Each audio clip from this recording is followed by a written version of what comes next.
A desbloquear, recordábamos todos os que estábamos aquí, xa fai casi 20 anos dende que a Zona Franca mercara esta instalación, de que se abriran as portas naquel ano 2008 a cidadanía, en este caso pois, o Concello de Vigo, o seu alcalde, a Universidade de Vigo, o CSIC, pois neste caso pois o que estamos facendo pois é a representación da colaboración das administracións educativas, da administración municipal e dunha administración do Estado como é a Zona Franca e o CSIC, pois de dar un paso máis hoxe xa é máis realidade ese centro de innovación vinculado ao mundo do mar, de investigación vinculado ao mundo do mar, pois con isto que estamos facendo no día de hoxe, con este convenio, esta incorporación da Zona Franca, para nós é un orgullo poder haber colaborado en facer un proxecto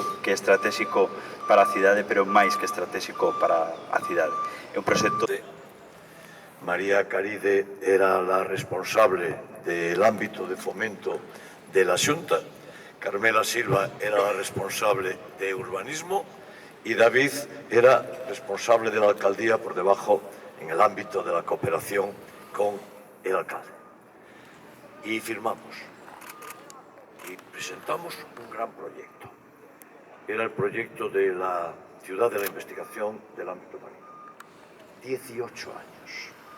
Desafortunadamente, al año siguiente cambió el gobierno de Galicia y desde aquella llevamos un compás de espera interminable, porque llevamos 17 años con todo este gran proyecto paralizado. 17 años. La primera posición a nivel internacional. Estamos convencidos de que esto nos va a servir a los investigadores y en general a todo lo que hacemos relacionado con el mar, investigación y educación, en un referente a nivel internacional.